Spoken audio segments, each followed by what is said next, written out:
This episode is brought to you by HighSpots.com. HighSpots.com is the leading provider of professional wrestling and mixed martial arts merchandise. From wrestling boots to wrestling DVDs, wrestling action figures to title belts, HighSpots.com has the largest selection of wrestling merchandise. Go there right now with our link, tinyurl.com/STS HighSpots. STSHIGHSPOTS. Shop there with that link. It won't cost you any extra, but it will help support this podcast.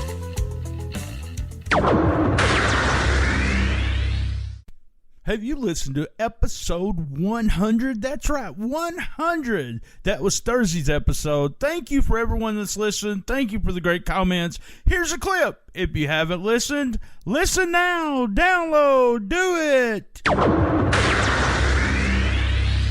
Blurb been there once that said that if you wanted to rent his mailing list, he'd rent it to you at a reasonable cost. And it was reasonable. He didn't charge hardly anything for it. He had probably 500 subscribers. Right. So I got that, and I just started sending out free copies to the people on that list, having never seen The Observer, having never seen Mat Results.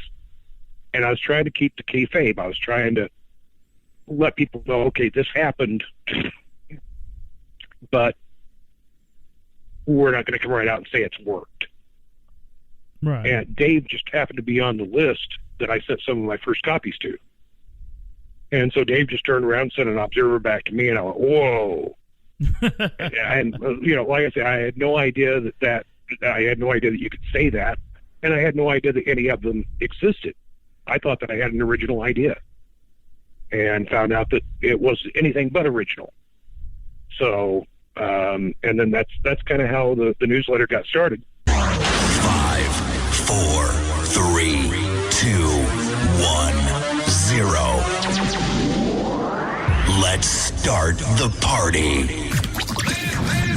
Hey, welcome everyone. We're live from STS Studios here in St. Louis, Missouri for episodes 101. That's right, 101. You know I got to get my business out the way first. That's the business out the way. A big thank you to Wrestling to Max website. That's W2Mnet.com. My buddy Sean Garmer. Bob McGee at Pro Wrestling's Between the Sheets. PWBTS.com. Locals to Legends, Gene Jackson. LocalsToLegends.com. That's right, guys. And hey, you know we're doing the Let's Talk Shiznit on the Dirt Sheet series. And just want everyone to, a big reminder is episode 97, we did Chokehold. Episode 95, we did Ringside Reflector. Last week we did John Gallagher. Episode 79 is with Jeff Zinger. And we have a two-part episode. 70 and 71 is with our old buddy Steve Beverly. So John Gallagher is 99. Just want to remind everyone of that. You can go back and listen to all of those. Kind of gives you a history of the sheets, of the dirt sheets there. You guys can reach me at Cool Kids Wrestling and MMA Talk Facebook group. You guys can join that Facebook group. If you act like an ass, we'll kick you out. I'm also shooting the shiznit there on Facebook. All the episodes, new episodes are posted there. www.stspod.club has all of the episodes up there.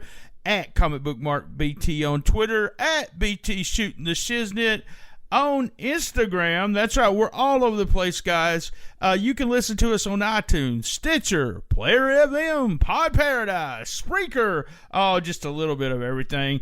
If you can listen to a podcast, we're on there. All right, a big shout out to Suplex City Limits, Creative Control with JoJo, Who's Right Podcast, P3 Radio with my buddy Max. And I want to put this podcast over real quick. I'm listening to Down and Dirty with Dutch Mantel. Dutch and me go way back. And if you enjoy just listening to stories about old wrestling, especially Memphis area wrestling, he is the podcast to listen to. Keep It at 100 has a Patreon site. That's right. It's only $1. I joined a round table over there. You guys give $1, they may pick you to do a round table. $1 also helps out my buddy JoJo over there. So help a brother out and support their Patreon site. Okay, guys, it's time to get on with the show. Oh, okay. Let's wait. We're not going to the show just yet. WeHaveMerch.com. That's right. WeHaveMerch.com. Go there, because that's where our t-shirts are now. For only $12.99 for standard sizes up to 6X large, guys. 6X large is just $17.99.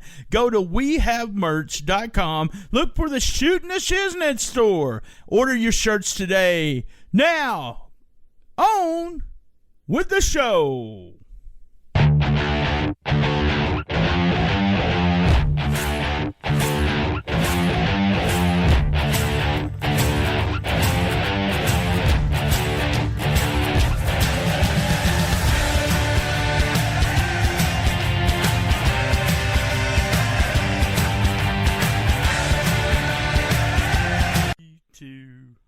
Hey, we're here. I'm going to bring my guests from the green room, Wrestling Perspectives, Paul MacArthur. How you doing, Paul? I'm doing great. Thank you for having the Syracuse on in the green room. Appreciate that. No problem. Now, some people listening to this will have no idea, because who knows when this will be actually aired. Hopefully this Tuesday. But guys, we're doing this on a as always, we're live from STS Studios, and it's kind of a dreary day here on a Sunday afternoon. Paul's going to be part of the Sheets series that we're doing here today. Did in March, and then we're going to try to continue bringing on people from the I know this is going to make you feel old, but from when I say the old newsletters. I guess technically we are. Yes, very much so. Paul, I want to start, before we actually start talking about Wrestling Perspective, I always like to bring you old newsletter guys on and start talking about when you become a fan. You know, I was channel surfing one day in 1980. We got cable about a year before or something. And when I'd see on the program guide, it would, have the various listings, and a lot of wrestling was on, but I never paid any attention to it. I thought it seemed kind of, it didn't interest me at all. And one day, Saturday afternoon, WTBS, 6 o'clock wrestling, as you know, Georgia Championship Wrestling, and I decided, well, I'm bored, I'll just flip this on. And you might remember the angle. It was when Austin Idol was supposed to tag team with, I believe it was Mike Davis, against the Freebirds. And Austin was late to the event. Actually, no, he was supposed to team with Kevin Sullivan, I think.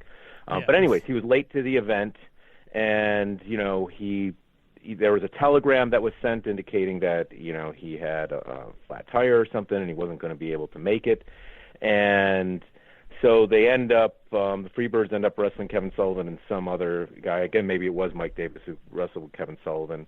And, they beat him badly. And finally, Idol, of course, shows up at the studio late and says, hey, I couldn't, I had a flat tire. And Michael Hayes says, well, it's not our fault you had 4 flat tires. And he's like, how did you know I had 4 flat tires? And, it was just classic. And I was hooked. And I think also something happened. I think Austin Idol knocked one of the Freebirds around with a belt or something. It was pretty vicious. And same episode, I also saw Tony Atlas for the first time. And so where I was in upstate New York, we were able to get the WWF, which was the home promotion, on cable, and we were able to get Georgia Championship Wrestling, and then occasionally USA Network had some other promotions over the years. And that was how I got hooked. But it was that day watching Georgia Championship Wrestling because I was bored and saw a great angle with the Freebirds and Austin Idol and saw Tony Atlas. Awesome. Yeah, I remember Tony would bring all those kids in the ring with him. And for some reason, and I don't know why, but that always pissed me and my best friend off. We were always mad at Tony. Like we couldn't cheer Tony Atlas because he brought those little kids in. I don't know. That was just us. We were kids too, but we were just like, man, I'm sick of seeing those kids come to the ring. I know it was supposed to. I know it was really supposed to make him over, but it worked opposite for us. Great. I mean, that's a great memory. Georgia Championship Wrestling was part of, and it seems to be part of everyone that starts as a wrestling fan. Eventually, you discover Georgia Championship Wrestling one way or another, even though, you started watching WWE. But just because, and people don't understand WTBS being a really super station in the sense that it was a big deal for you to get a cable station. And I didn't have cable, so because I lived in what we called the country of a small town, and so I would go to my best friend's house to watch Georgia Championship Wrestling. Then we'd stay up, and I want to think it was WOR was the in New York. And the first angle I saw there was Slaughter, and it was Pat Patterson and Slaughter. Was that right? Where he was putting the Cobra Death Lock clutch, or what he called it. And I think Patterson got out, and they ended up, that was the angle the first angle I saw on WWE TV, and it was like, wow, I love this stuff. I say WWE, but everyone knows what I'm talking about. So we started. I remember that angle too. Yes. That was and that was right around the time. That was like early '81 or something. They did that one. It was right around the time I was getting into it. Late '80, early '81. Yeah, it had to be because I was in high school at the time. So it was during that period of like I graduated in '85, so there's like 4 years there that I was I've been a wrestling fan forever, but it seemed like cable television. And me and Steve Beverly talked about this on a couple of shows that technology changed wrestling every time it changed. And it really did with cable because you had more promotions you could watch, and then the VHS came out, and then now the internet where you can watch that angle that we just talked about, where you could go on YouTube and look it up and watch it as many times as you want to. But technology changed the wrestling business, and that's when it was changing. We were able to watch more than one wrestling program than just watching our local. And then, I mean, at what point I started subscribing to the Observer during the summer of before I started school my senior year, and I went to school that year thinking I knew everything in the world about professional wrestling now because I had the Wrestling Observer, and I was much smarter wrestling fan than my senior friends there that were also huge wrestling fans. But when did you start doing the Wrestling Observer? That would have been in the fall or late summer of 1989, and I picked it up because you remember the Phantom of the Ring used to have a column in Wrestling Eye. Right. And Yeah. so, I remember Wrestling Eye. Yeah. Yeah, and that was one of the first, over-the-counter publications, newsstand publications that actually suggest that wrestling wasn't completely legit. And so the Phantom of the Ring used to have newsletters and their addresses and how much you had to pay for it. So I took a shot on the Observer. I sent whatever it was. I think it was $9 for 4 issues or whatever the number was at the time, and read the first issue, and holy cow. Everything you suspected was going on and a whole lot more. It was phenomenal. And so after that led to Mat Watch and then Torch and Arena Report. I seem to recall picking up this thing called Tape Update you might be familiar with. Yeah. That was, I tell it that, that was my gimmick. Everybody talks about, well, they had 3. I only had I think at the most 300 subscribers, but, I was giving those tapes away, guys, for free. I said that a bunch, but they were donations, so. Donations to a worthy cause. There you go. The Trammell Retirement Fund. There you go. I wished. But so I just started picking up newsletter after newsletter after newsletter, just like, wow, just had to get my fix of the information that was out there. And that's kind of what inspired me. And then there was Ringside Reflector, and you had JD on a couple weeks ago. And I thought that was really interesting. And Dave Skolnick and I. So Dave and I were college friends. And one day in a class, Broadcast Regulation and Control, for which I was the TA, David was taking the class, and I had a Four Horsemen shirt on. And David saw it, and he flashed me the symbol of excellence. And we started talking and discovered that we had this mutual passion for wrestling. And he graduated a year later, so when I'd come up to Oswego, I'd hang out at the radio station with him and just, talk about wrestling for hours on end. And, when I discovered The Observer and MatWatch, I sent him copies, and he was really into it. And one day in 1990 or late 89, I said, we should do our own newsletter, because I wasn't smart enough to realize that we couldn't. So we decided to do it. I mean, and it was, the thing about it is, there was the Wrestling Observer. We talked about when the Torch came along. I told that I think the only reason I subscribed to it because it had a color photo at the time.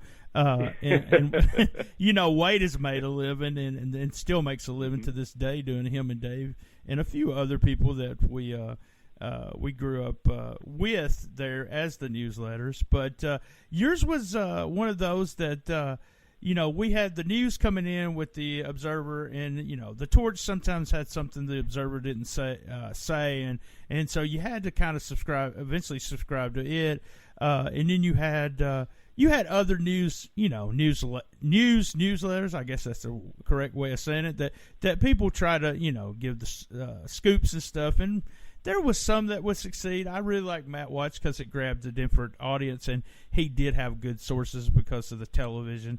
But you guys did something different. You didn't say, hey, we're going to do that, just about the news. No, in fact, we didn't do news at all. We were inspired by J.D. McKay's Ringside Reflector, and that Ringside Reflector was really just a bunch of wrestling fans who had opinions. And we had our own opinions. We were diehard NWA fans, hated the WWF product at the time with some exceptions, and really wanted WCW/the NWA, all that, to succeed. And so we just had our own opinions about it and really wanted to promote that idea, and we didn't want to write for anybody else. So we decided to start our own thing, and we got a few people who wrote for us in the early years, Vic Stanley being a regular contributor, Rodney Layton, who you may remember, did some things for us here and there, and then we got a few other writers on board as well. In the very early years. And then I think the big coup for us was when we got Ed Gurria, the Phantom of the Ring. When Ringside Reflector folded, he jumped over to us, and that was an amazing coup because he knows so much about wrestling history and is such a fantastic writer. And then we also started doing interviews. So we conducted a bunch of interviews. Often they were the first time the wrestler had done a shoot interview. So Stan Lane and Bobby Eaton, the first time they ever gave shoot interviews was to us. Jack Briscoe, Stan Hansen, Dory Funk Jr., and so on. I could keep going on, but I won't bore you with a list of names. So we started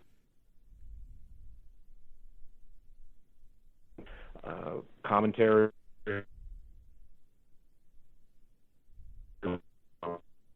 And then he went away for a bit, and then started doing cartoons for us. And yeah, I think we did do we tried to do something different, and I like to think we succeeded. But you be the judge of that. Yeah, well, that's the thing about it. I remember before we get into all that, we'll take a commercial break, and we'll be right back, guys.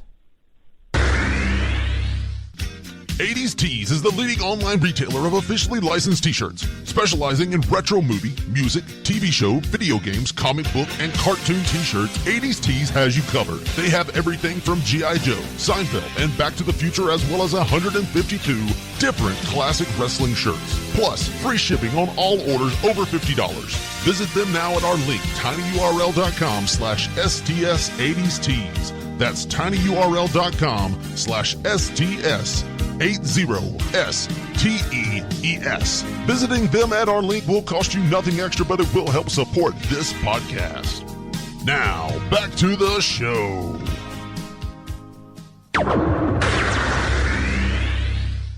All right, we're back with our guest. Like you said, did you succeed? I think so.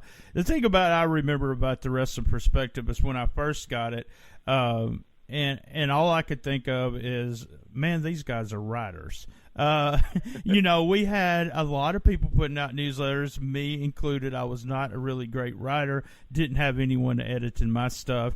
And then we had, Dave Meltzer, the guru of the not only the Wrestling Observer but the runoff sentence that lasted like 3 pages, and you wondered what was going on.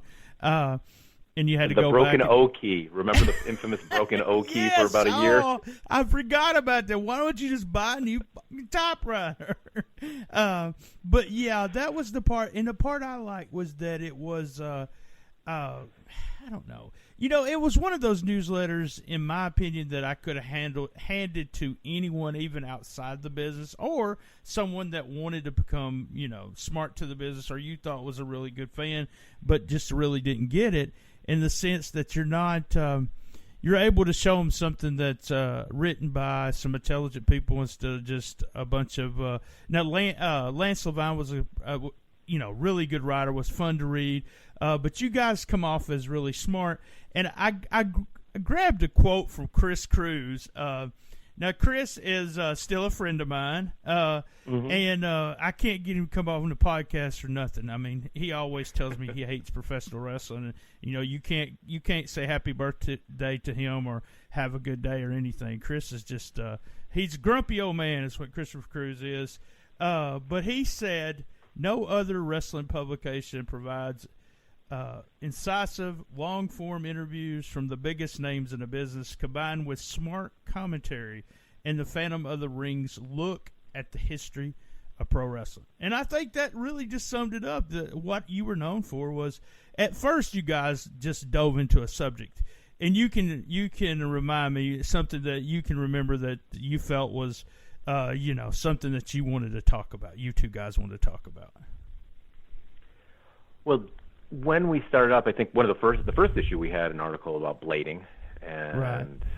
We're arguing that wasn't a good idea because this was around the time. Actually, it was a little before Magic Johnson's announcement, so it would have been about a year and a half before Magic Johnson's announcement, actually, if I'm remembering correctly. But we were thinking, that doesn't seem like the healthiest thing to do in the world. And so there were some other things that we looked at the time. I remember, each article would be 1,000 words or something like that, just kind of deep dive into a particular topic. Sometimes they go longer. We did in our 8th issue a complete issue that was all about, what does the NWA need to do to try and survive in 1990? And made a bunch of different suggestions about how they could actually approach being successful, trying to correct a lot of the errors that were obvious to all the fans who were watching, but somehow didn't seem to be obvious to management. So those were a couple of the things that we really got into. And then it was like, what was the hot topic of the day, or what was interesting at that particular time? Several years later, back in the early 2000s, I did a piece on positioning and the marketing concept of positioning and how it applied to pro wrestling, and used the WWF and the old NWA, WCW, and the AWA for that matter as examples. That one went 6,000 words, which I thought was long, but everyone told me they liked it, so I don't know. We just had a lot of fun, and I think one of the reasons why we stopped the newsletter in 2016, but it was 2006. So we started in 1990, and then in 2006 stopped doing the print edition. But our website is still live, although we really don't put much new content on it. But we stopped because we pretty much had said everything we had to say. Wrestling as we knew it and as we were fighting for in 1990 was no longer the same thing. We'd interviewed a bunch of people, and certainly we're interested in interviewing more people. But I think after 16 years, we decided it was time to call it a day. And I think if we benefited from, the praise that we got from people saying, hey, you guys wrote really well, I think it's because we had each other as editors. David Skolnick is an award-winning reporter in Youngstown, Ohio now. And so he would edit my work, and I would edit his work. And it was a nice combination. And you combine that with us being college buddies, we could say anything to each other, and the other one wouldn't get offended by it. Right. And it's great to have. I've got, Lance Levine's my co-host on one of these podcasts on my network, and we've got that relationship, and it takes that relationship sometimes to have someone say, hey, this is really not a good idea, or I don't think we should we shouldn't talk about that way. And it's usually Lance, because, I wouldn't be out of line. No means would I be out of line about anything, but I'm reading some stuff on WrestlingPerspective.com, and it was like 2,000 to 3,000 word essays, and it was like that's how you guys said, okay, we can write, and we're writing these essays, and you're thinking to yourself, this is promoting a wrestling zine. You know, I mean, they're telling us that they can write, and they're being smart about it, kind of thing. But it was always, I usually got your newsletter. The Observer was one of those things where it usually took 2 or 3 days. A lot of people sat down and read it in one day, but mine was always I was busy. Want to call myself busy, try to but I would stack other newsletters up, and yours was one of those that would have either a couple of what I considered at the time long-ass essays or long-ass articles that I would enjoy, but kind of read it all in one setting, especially if it was an interview. You guys were getting people that still guys that are part of the business in one way or another. Jim Cornette, Terry Funk still alive and kicking. You talked to Gordon Soley, the legend Bruno Sammartino, Johnny Ace. You had Johnny Ace, Terry Taylor, who's still very much part of. He's always working. Terry's been working since day one. Diamond Dallas Page, the late Chris Kanyon, which I think some of these young guys need to watch Kanyon videos to see all these moves he came up with. And William Regal, who was one of he seemed to be a smart fan's favorite wrestler kind of thing back then. What led you to getting all these guys? Were they subscribers? Did they find your newsletter, or how did you end up? I mean, it wasn't like you was emailing people back in the day. No, right. No, there was no. Well, when we started, there was no email. Eventually, there would be, and boy, that changed the world when you could actually email files back and forth. We were literally mailing articles back and forth to each other, and faxing them when we could. So it was just a long form process. I would send an article to Dave, and then he would go and edit it and then mail it back to me, and then I would input his edits into the file, so that it would then come out. I think our initial program was MacWrite or something like that, and then we used Microsoft Word and then a bunch of other stuff. It was hilarious when I look at how much time it took to do things that today would be done in an instant. But back then, we had contacts, I guess, was the way we went about it. We got, one set of interviews we got because we just hung out at an independent show afterwards and asked people to do interviews, and they did. So we got, one of the great enhancement talents of all time, SD Jones, to talk to us. And yeah, I'm right? sorry. That was a good interview, though. I remember that. Yes. It was SD Jones. And so when you got into wrestling, he was always on WWF. He was the. You're right. He was probably the number. Who else was? I want to say Jose Rivera. Is that right? Is that one of those? There Jose was two. Estrada. Those two guys were the top jobbers, I think, at the time. So. Yeah. But then we got superstar Billy Graham around the time that he was talking about how steroids had hurt his body so much, and was saying how many wrestlers in the business were actually doing some kind of steroid or other substance. We got him to talk to us, and he did a really good issue with us. And, I don't know, the light bulb went off that said, maybe we should start doing interviews when we can get them. And somewhere in the 20s or 30s, we did 114 issues total. And somewhere in the 20s and 30s, we started having an interview every issue with, an interview every issue at a certain point we got in there. And most of it was, they weren't necessarily subscribers, but we knew people in the business and said, hey, you got a number you can give us? Or they would actually approach somebody and say, hey, if you want to, these guys are interested in talking to you, and they're good guys, they'll treat you right, they're not going to distort what you have to say, they're above board. And that's how we got them. A couple interviews we got because we looked up the Yellow Pages. No.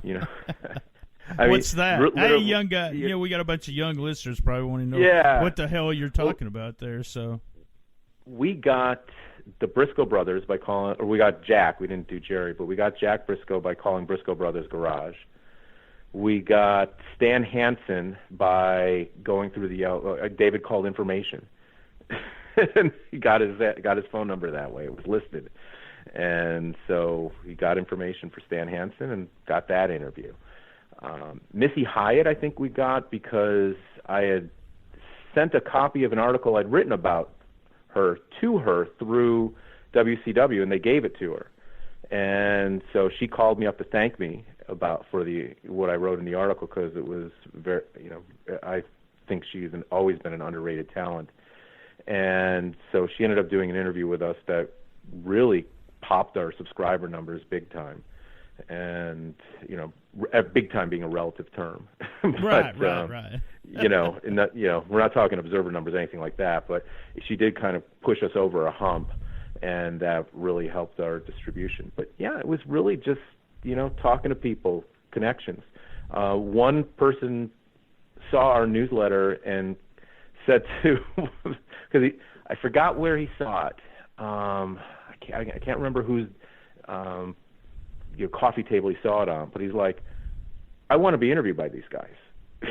So, which was high praise. It was a really nice thing. So come on now, you don't have to kayfabe after all these years. No, you can tell. No, it was Les Thatcher who said that. Oh, okay. It was Les Thatcher who, I don't think I'm speaking out of school. No. And so he did that. He saw it. It might have been. I just can't remember whose coffee table it was on, so I don't want to give out the wrong information there. And Dave did the majority of the interviews. I did a few, and occasionally we did them together. But Dave did a great job with Les, because Les is a fantastic interview, and Dave interviews people for a living. He's interviewed every major candidate for the presidency going back to like 2000 or something like that. See, we should have had him on the show instead of Paul. God, what was we thinking? Bring him on. You'll get a better episode. You'll get. Absolutely. I would have suggested having the two of us together, but you'd have a 3-hour show, because we don't stop talking when we get together, and half of it would be about music.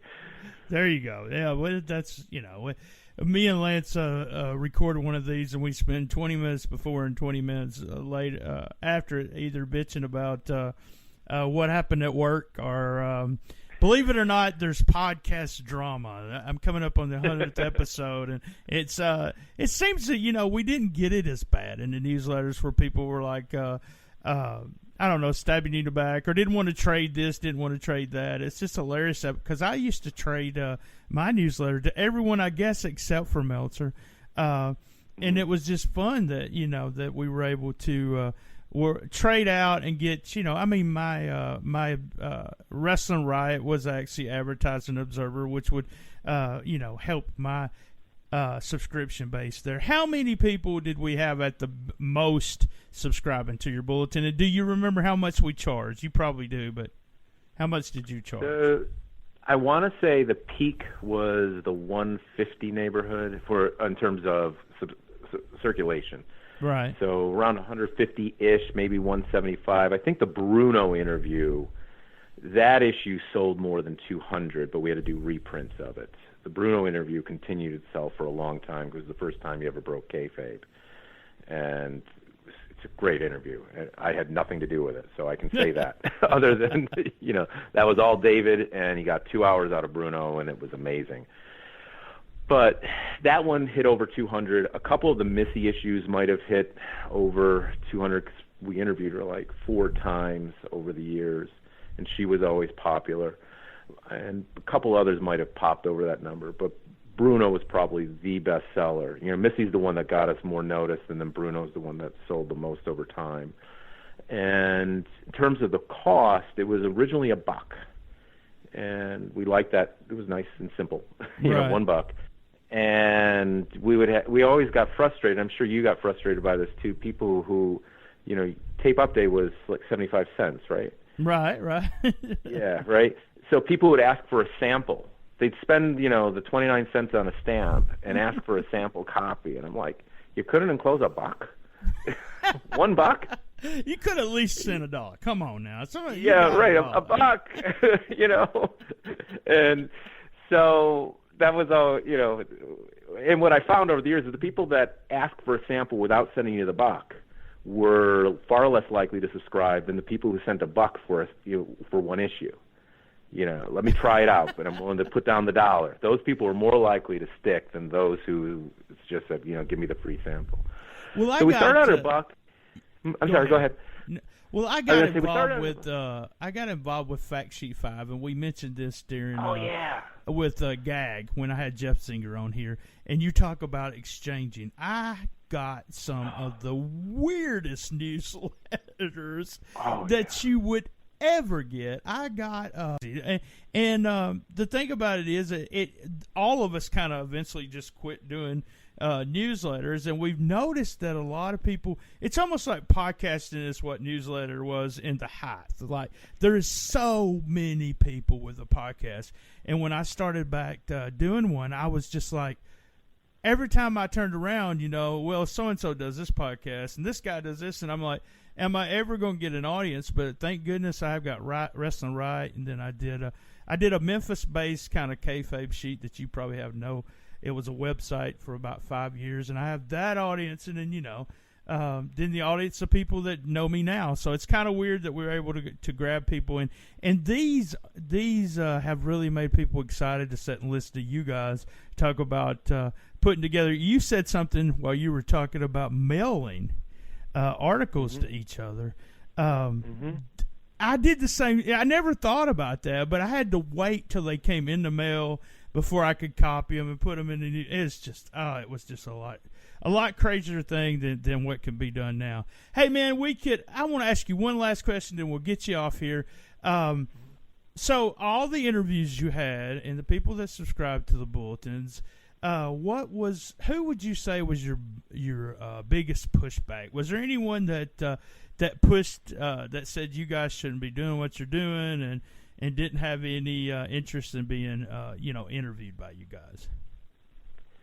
There were people who declined to be interviewed, though none for any reason of breaking kayfabe or anything like that. And I'm trying to remember, and David would be the better one to talk to, because I remember there was one person he was trying to get an interview with, and the guy was just like, nah, you know what, my time's valuable.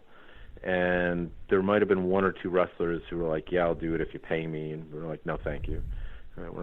We're not making any money on this. We're barely breaking even, if that. And some years we were taking a loss on it. So we weren't going to pay people to help us lose money. Oh yeah. That's all of us don't have a story like me, who Jerry Lawler tried to beat up in the dressing room. Not all of us can say that. But hey, guys, I want to thank all the listeners for listening. We want to thank my old buddy Paul MacArthur for joining us, our guest. Thank the sponsors every week. I thank you guys, and remember, we'll be right here, same bat time, same bat channel.